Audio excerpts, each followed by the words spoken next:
birth was really in trouble. We were on our backs, we were induced the day after our due date, which was inaccurate anyway. Yeah. We were constantly monitored, which really didn't help with moving around and using our bodies. There were bright lights, all of the things that, we'd recently been drawn into hospitals to take us out of the home birth situation. And in the 70s, it was very, very controlled. It was very, there were, all the new monitors and all of that. So I was very, I hadn't thought much about it. And when I went to the hospitals and saw how controlling and awful it was, I decided to have a home birth. Oh, you did back then have a home birth? Yeah. That's amazing. Well, it was unusual. Yeah. Because it was the real big surge of going to hospitals. Yeah. And it was fantastic. Yeah. It was me, my midwife, who was very, very independent midwife in those days. And she was fabulous. And my husband and my best friend and me. And we had a flatmate at the time and my 2 cats. So we had a great time. Yeah, it was amazing. And it really was an incredible sort of eye-opener to what they taking the other experience of birth away from us. I was so pleased to have gone through it, even though it was strong stuff. Yes, you I did. felt inspired by And it. also I think in that time, it must have been a very courageous choice because we have more information about active birth. Well, you've had, been sharing that for 40 years with us, Lolly, but back then, in those days, it was, you just did what the doctors told you. You kind of went in and just went through the system that they made you go through. And there wasn't Google, because when you get pregnant, you just start Googling everything. So there's a lot more information available. So that's a very brave choice in that time. Luckily, I was in the yoga world, so I had connections to people in the alternative world. Exactly. And you had friends like Janet. Yeah. And then, so you started doing yoga, and then through your own pregnancy got inspired and drawn into the whole world of yoga and pregnancy. And what have you seen from the 70s to now? Like, what are the changes that have happened? Well, they've been immense, really. I mean,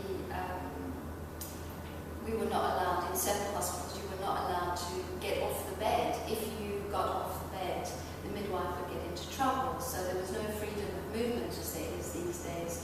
We were delivering with our legs up in stirrups, whether you were, had difficulty or not. That was the way you did it in some hospitals, not all hospitals. Episiotomies were given left, right, and centre. In one hospital, if a woman tore a tiny bit, the midwife got into trouble. But if she had an episiotomy, there was no problem. So midwives were obviously giving episiotomies to not get into trouble. So it really was pretty awful.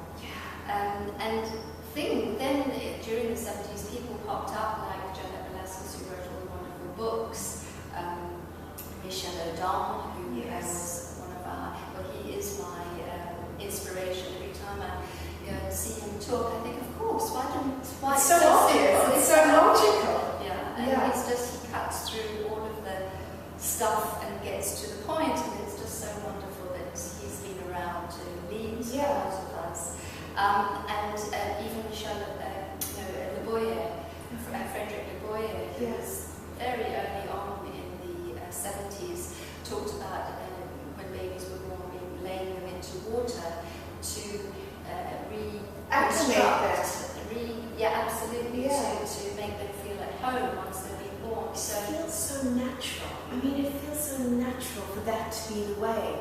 The other day I was laughing because obviously now I'm 7.5 months pregnant, and my mom she's still, South Africa, stirrups, lay down on a bed. So when I say, no, I'm water birth and active birth, she was like, oh, darling, are you really? But for her, it's very new. But as we were talking, I was like, Mom, in hospitals, they cut the baby's cord, they take the baby away from the mother, that baby is given a vitamin K injection, it gets slapped on the bum, it gets cleaned and abused. It's like abuse. The baby has come from this aquatic environment and wants a slow entry into this world that is comfortable, to be skin on skin, to have that umbilical cord staying there for at least attached for at least 30 minutes, not cut immediately. And this is what I love about, you know, the whole aspect of moving in your pregnancy into a holistic environment, because just that environment sort of draws you in to want to know more. What is the education I need? Because a lot of women, and it's not a bad thing, but it's just very common to go through pregnancy and you never get the education, do you? And that's a really big thing. And there's so much fear about, you know, Yeah. the films that you see on television, everybody, the stories that it's extraordinary how women want to tell you horror stories. And there is this climate of fear that is very hard to stay away from, and very, it's catchy. It really is very catchy, and it takes a lot sometimes for women to say, no, hang on, this is wonderful, I'm going to give it a go, and to open their mind to the possibility that it could be the best and most amazing experience of their lives. And if it doesn't go the way they want it to, then there's a fabulous safety net of modern technology to save them. And that's where it should be, to assist them. You know, if you need a bit of help, it's there. It's there. So that's what it's there. And how do you think yoga benefits women in pregnancy, even women who perhaps have never done yoga before? Well, it gets you in touch with your body. I think one of the things that you're building is self-awareness through your breathing, through pushing your feet on the ground, through remembering where your arms are. And to be honest, some people come to my classes and they don't know where their arms or their legs are. You know, when you're sitting at a keyboard all day, it's just all up here, and the rest of your body is forgotten. So it's bringing people back to their bodies, getting them into their bodies, getting them to feel their bodies, enjoy their bodies, and delight in the fact that, you know, their best friend is going to be growing inside them with yours. And you know, there's obvious health benefits like breathing, cleansing, you know, oxygenating. And that's huge. I mean, for me, I think when I practice, I've been practicing yoga every day, and I don't think I could live through this pregnancy without the yoga. I really don't. It's been so healing, and your circulation in pregnancy naturally slows down. So if in normal life it's kind of a little bit lethargic, come pregnancy it's going to be double slow. So that yoga just kind of moves the chi through the body. It's like this daily cleaning, and it's so amazing. It is, along with normal things like walking and perhaps swimming, just this practice. Yes, but yoga's, there's something about it, you know, there's something about yoga. You're an enthusiast. There's something about it. Just, you have to check in, you have to be with your breath, with your body, with your baby. And you know, in your class, you also very much, I love when Lolly does her classes, she has like a cooler environment, and a cooler means a kind of like a family talking gathering of people, and all the women sit together and they kind of discuss what they're going through. And it's amazing, because if this is your first baby, you don't know, you know, and it's lovely to hear that other people experience the same sleepless nights, you know?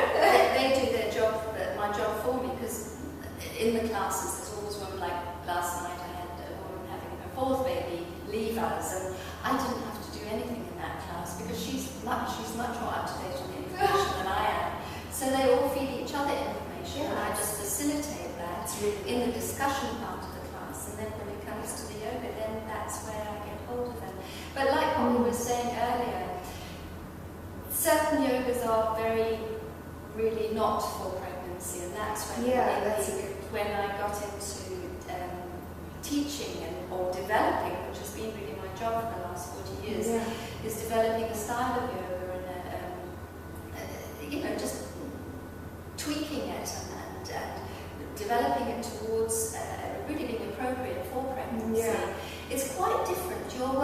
You're a totally different human being to a normal human being, you know, with all of the extra fluids and the softening of your ligaments and the weightedness and all. But you're for me, much easier to teach because you're there.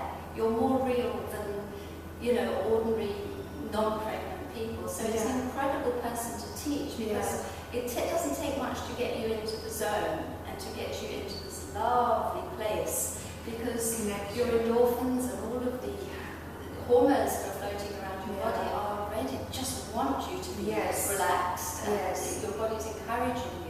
to be that way. So I particularly enjoy only teach pregnancy yoga, postnatal as well. Yeah. But it's a lovely thing. But it took a lot of developing, and there are still yogas that go on teaching women very harsh yoga during pregnancy, strong yoga, and it's not appropriate at all. It really isn't appropriate. Overstretching their limbs. I wouldn't imagine that's appropriate. I mean, an Ashtanga practice is, a great, from normal life. But come pregnancy, it's not the kind of practice you want to be doing. Yeah. It doesn't feel very connected. It feels like you need to almost, you want to calm down. You want to sort of come into this cocoon with what's growing and work together with that. Sure, but it's not flippy-floppy either. It's not flipsy-flopsy. It's not wishy-washy, whatever the word is. Because you want to work hard as well for the core to strengthen and all of that and to open up. But it's certainly not... No. You see, when you put work into the big muscles of your body, even say like in doing gym, when you're putting energy and building up big muscles, you're taking away from the baby. There's so much going on at the centre, there's so much work going on. It's important to walk and to do all of the circulatory stuff that we do in the class with the breathing and the stretching and everything. But to actually focus on that kind of harsh work that builds into, the bigger muscles in our body, it takes away. There's so much work going on here that you... And it's easy to forget that. Absolutely. It's very easy to forget that there's a lot going on. You're creating a whole other life. Yeah. So you actually need to remember that, check in. It's a big job. Yeah, it's a big job, and it's easy to forget because Yeah. you kind of just want you carry on with life. Another thing, what if somebody was coming to yoga for the first time? When is a good time for them to start in pregnancy? Really, if they were coming for the first time, I would not want to see them necessarily before 16 weeks, something like that. Once everything's settled down and you've got through the first trimester. Why is that? Just because if they haven't done yoga before, I wouldn't ban them if they were really keen. But you don't want to do anything different to what you've been normally used to doing. You don't want to do anything different. You just want it to settle in. You want this little baby to get cozy. And not saying that anything we would do would be very different, because I don't do anything too strenuous or anything. But you don't want to upset the apple cart right in the beginning. Absolutely. Okay, so you would recommend definitely, if you've never practiced yoga before and you were coming for the first time, to maybe start after the first trimester. Okay. 16, 14, 16 weeks. Once that baby's really got established. Okay. And then somebody coming after in that period, what would you recommend? What advice would you give them? To definitely go to a pregnancy yoga class? Because somebody might find themselves in a normal class, and that's not what you want to be doing. It's very difficult for a teacher to teach an ordinary yoga class and to teach someone else on the side who's pregnant. It's not only for the person who's pregnant, or not only for the people, but it's a distracting. Just you can't, because it's such a different person and thing you're teaching that person to those people. So I don't think I would never do it myself. I remember doing it once or twice. I couldn't do that. You've got to. I think the way I teach and the way a lot of people teach is it's a hypnotic thing. The way I work, I get them, women, to focus on their breath and to focus on the breath the whole way through the yoga class. And that's so I'm with them constantly, guiding them into their breathing. We're doing postures, wonderful postures for the back, for the hips, and the legs, and these shoulders. But basically, I'm right there with them. And it's not like do this pose and then break. You don't leave them alone. It's actually and actually drawing your attention to them having attention on the breath constantly brings you into the present moment. So your relationship with the present moment is so. I think that's the main focus. So, most yoga classes, you can often do your shopping list while you're doing salutation because you're so used to it, but when you're in your breath and you're in your body and you're really connecting, I think that is just such a gift.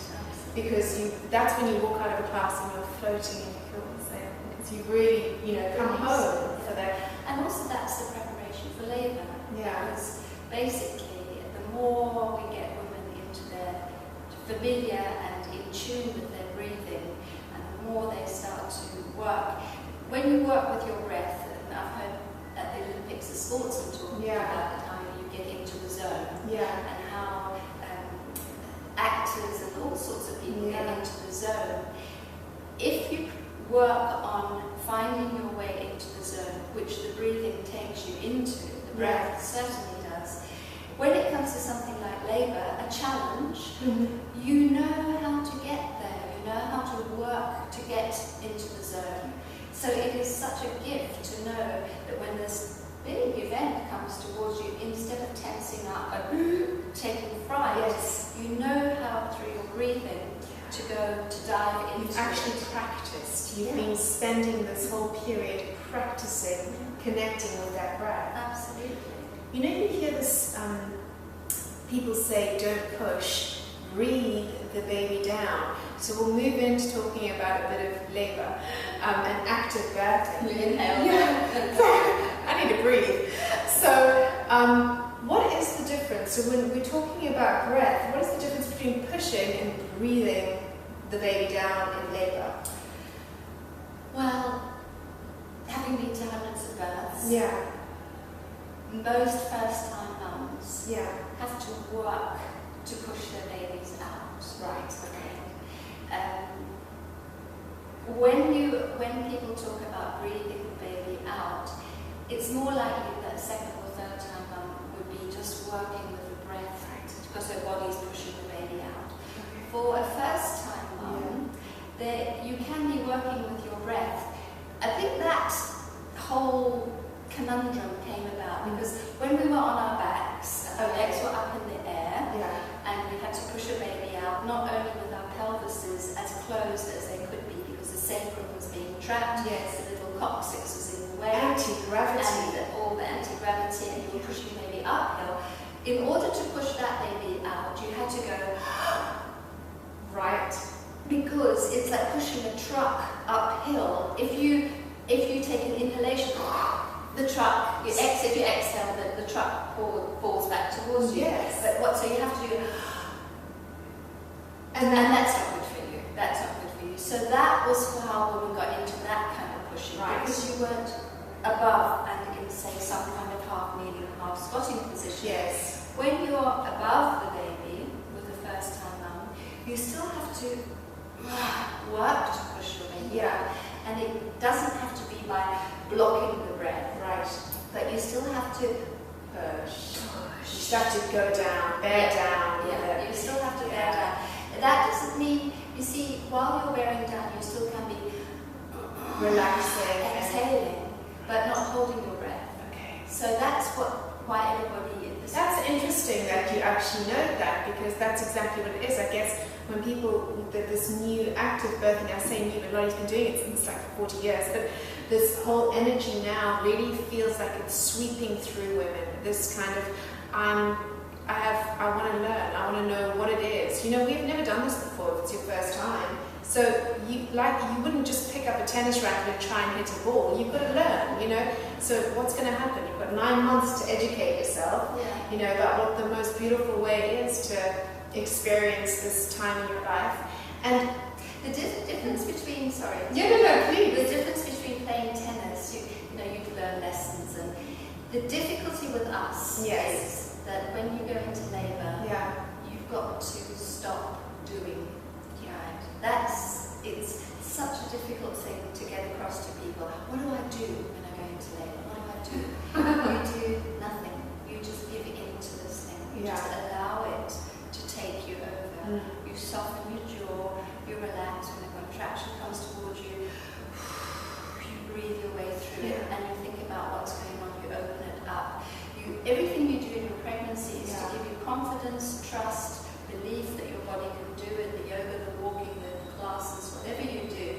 But when it comes to it, you don't do anything. Now, we are achievers, we are goal-orientated, we do 5 to 2, and it's such a different thing. And the only thing you can maybe compare it to is making love. When you're making love, You're not thinking. You're not thinking. Your body takes over. And that's why that's the only thing, apart from going to the loo, which is also very nice. Yes, exactly. Highly underrated. Highly underrated. Fabulous thing to do. But lovemaking is perhaps the best way. You're not doing anything. Certainly, you know, you could prepare the room. And Sheila Kitzinger, another amazing birth queen of the 70s who wrote all the books, she would always said that you prepare the room as if you were going to make love, with the low lights and the soft cushions. That seems smells. You know, it's a sexual. It's an experience that it takes us back to our roots of being. You know, I know a lot of people don't like to hear this, but you know, at our core, we're mammals, we're animals. You know, animals with consciousness, and we like to think we're refined, but the roots of us, that naturalness, is really what we've got to get back to.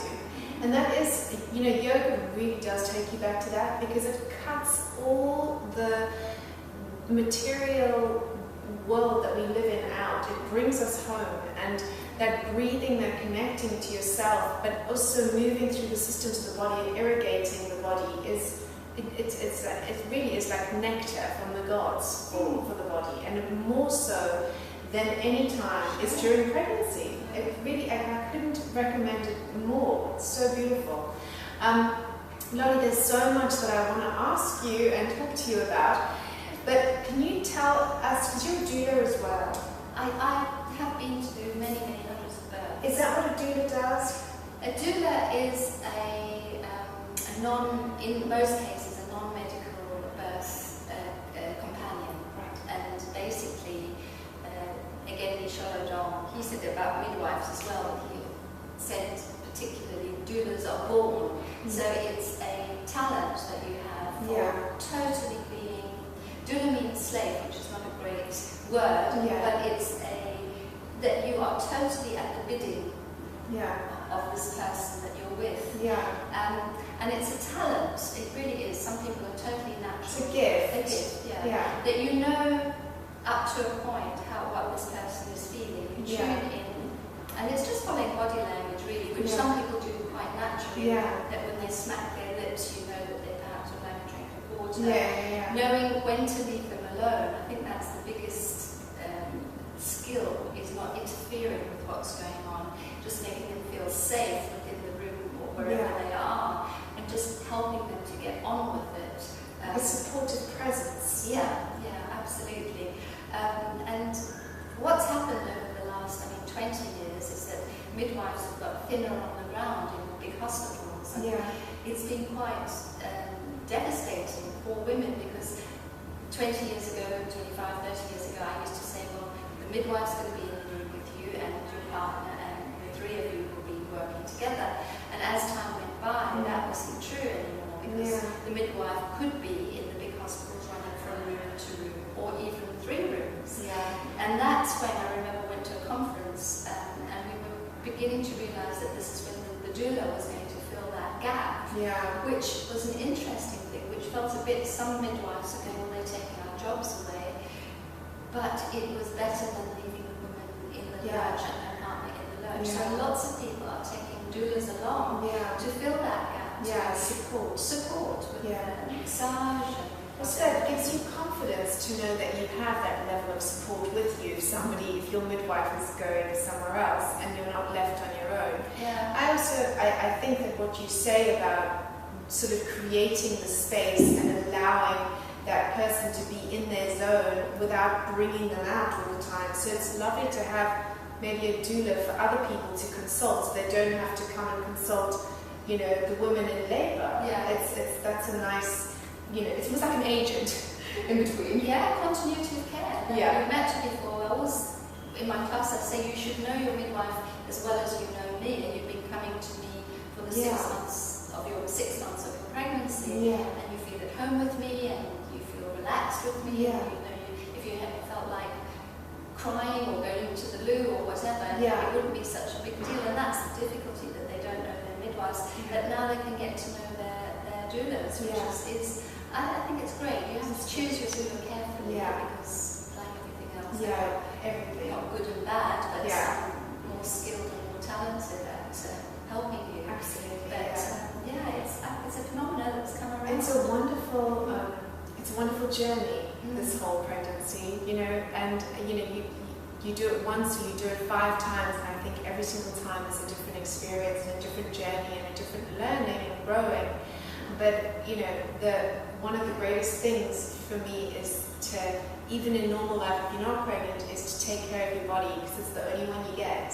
So this is a very short journey we all have here, and you want to keep it well so that you can really experience it well. But pregnancy is an experience of, you're giving life to life, and it's a really beautiful experience. But it, you know, it could not be if you don't take care of yourself, if you don't educate yourself. But it's difficult these days. Women are working, sitting at desks in front of computers, and it's extraordinary how hard. I don't feel you actually felt that, how hard that is. Yeah. It is so hard for them to, you know, they come to my class at 7 o'clock at night, hardly having been able to get there by 7 o'clock at night, so that's hard.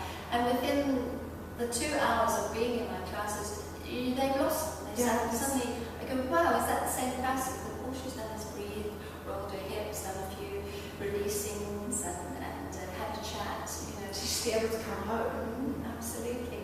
So it's tough enough, but you know, women are amazing. If you walk to work a bit more, you know, walk a little bit more than you do.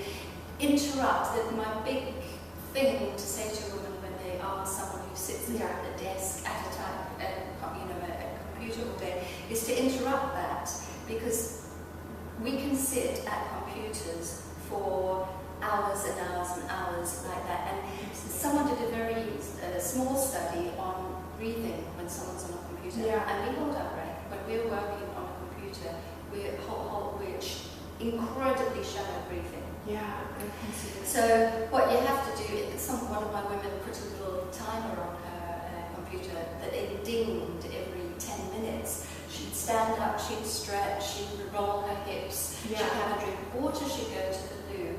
But at least every 10 minutes she was not so good. You know, and that's where most backaches come from. When you're pregnant, you cannot do anything for too long. It's something, your body can do lots of things, but it can't sustain for that amount of time. That's the difficulty. So even walking, you walk, but you can't do those great big long walks. You take a rest. Have a rest, sit down on a bench, and, you know. So everything just needs to be modified, but it doesn't mean you can, even eating less. You know, you eat little but more often. And better stuff and all of the. So you just become very clever with how you look after yourself. You know, nutrition is a big part of it. You know, the yoga is amazing. The exercise is fantastic. The normal stuff. The nutrition side of things, which I'm sure you'll get into some. I'm not an expert on nutrition, but just looking after yourself food-wise is incredibly useful. So, Lolly, somebody's just got pregnant. They've come into your yoga class, and they're going to come to one class, and you're going to offer them a pearl of wisdom for their pregnancy. What would that pearl be? What would you say to somebody who's just found out they're pregnant, who's never done yoga, and you just want to share your advice as a 40-year-old expert and a doula? Enjoy yourself. Enjoy yourself, absolutely. There's no, you know, everybody does different things to help themselves. It's got to be enjoyable. If you're doing yoga because you have to, walking because you have to, you know, just enjoy it. It's amazing. You're only going to do it 3 or 4 times, 2 or 3 or 1 even times. So you've got to enjoy it, which is, you know, the best advice I could give. Yeah, that's amazing advice. Because if you don't enjoy it, that's even worse for you. You've got to enjoy it. If life was so perfect that we could all enjoy it all the time, that would be wonderful. It's a tough world sometimes, but as much as you possibly can, enjoy it. And get photos taken of your bum, because your baby's going to think you did this morning. I did today. Get as many photographs, because your baby's going to be very happy to see your bum. Totally. And, you know, do lovely things when it's your first baby. It's so nice to spend time with your partner as the 2 of you, because soon you'll be 3 and that'll be a different dynamic, and then you'll be 4. But spend lovely time together as 2. And, you know, don't watch the news and don't do all these there's enough stuff going on in the world to worry about and watching it on your telly every night. Watch funny movies, go for fabulous walks, go out to all the the feel-good all stuff. the feel-good stuff, absolutely. That's great. It has a big effect on you. Such a big effect, and I do think that is really good advice. Enjoy what you're doing, because that sends like nectar into your body. We love good things.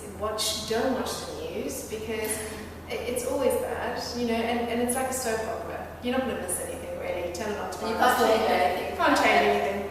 And really just find your way into some practice, meditation for breathing or yoga, which obviously I love it, and Lolly's been teaching it for 40 years. And if you do live in London and you're lucky enough to be around here, lollystirk.com. Is that your website?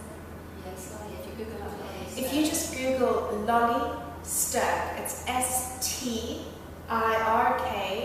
Lolly Stirk, and find your way to a class and educate yourself. This is a lovely period to learn and grow, and it's heartfelt. So, Lolly, thank you so much. It's been really beautiful. Lovely to meet you. You too. So everybody, thank you so much, and